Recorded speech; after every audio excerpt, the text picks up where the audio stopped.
Excuse me, ma'am. You wouldn't happen to have seen anyone resembling this man, would you? This is, David.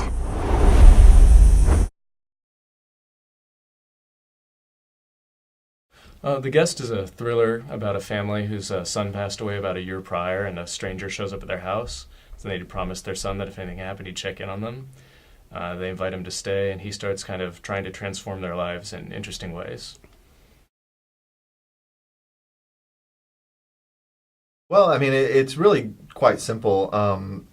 After doing You're Next, we were kind of in a new situation because You're Next was the first movie we'd ever done that was kind of a hit, you know, for us at least, and it afforded us the ability to choose our projects in a different way than we ever had before.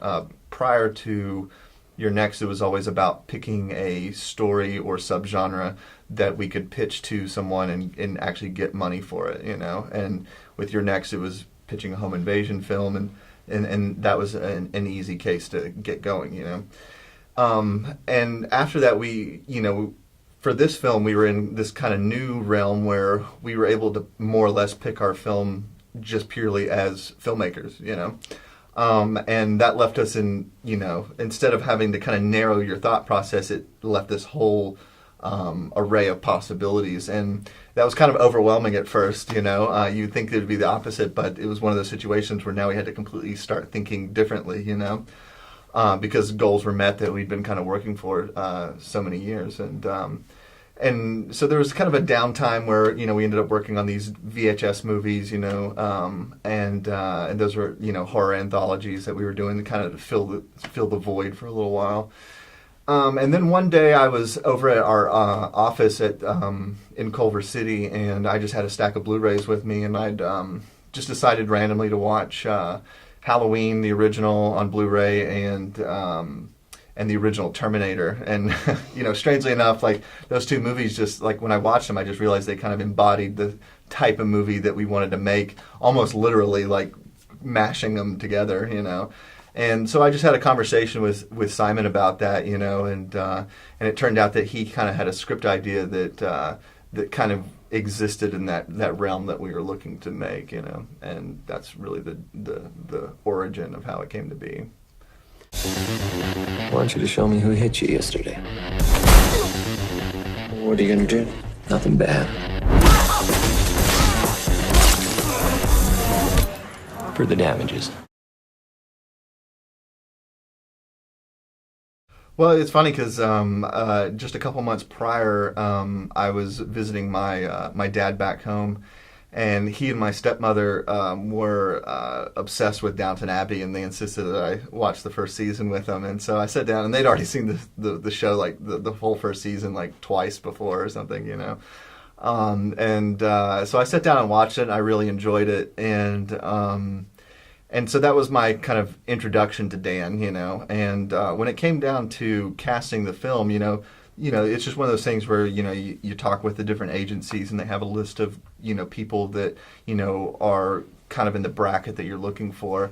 And I remember I was instantly interested in Dan just because he, you know, I wanted somebody with, you know, even though it's a Southern character, I actually did want somebody who had kind of the characteristics, the mannerisms that he kind of, I'd already seen him kind of portray in Downton Abbey in some ways, you know. And it was just a matter of like meeting up with Dan and just having some conversations with him, and you know, because whenever we cast movies, we try to cast from the perspective of, does the actor kind of embody, does his personality embody, he or she, do they embody the role just inherently, you know, naturally, and that's always a good starting point.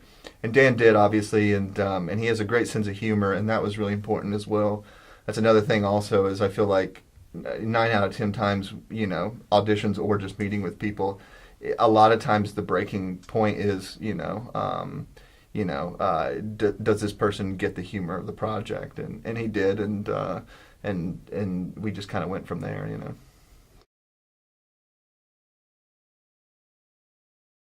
Well, you know, sometimes just humor just is organic to, you know, a premise like that. I mean, you know, the film gets kind of funnier as it goes on, as sort of does actually our previous films, A Horrible Way to Die and You're Next. They kind of inject humor as you kind of like set like a dynamic between characters, then add kind of ridiculous elements on top of that, you know, it just gets a little bit funnier. And I think our attitude is like, you know, whenever we like winking at the audience, you know, we take our film seriously, but we want them to be able to have fun with it and enjoy it. And I think sometimes it's better if the characters just kind of react to the absurdity of a situation in a way that kind of lets the audience in on it.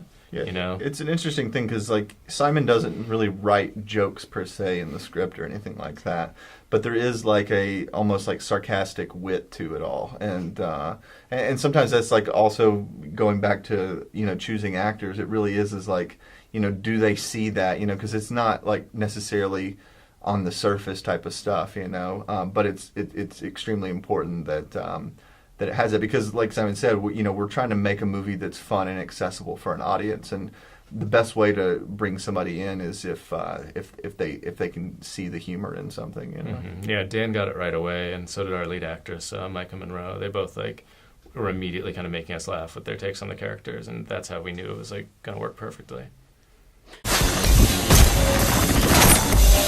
Who are you? I'm a friend of the family.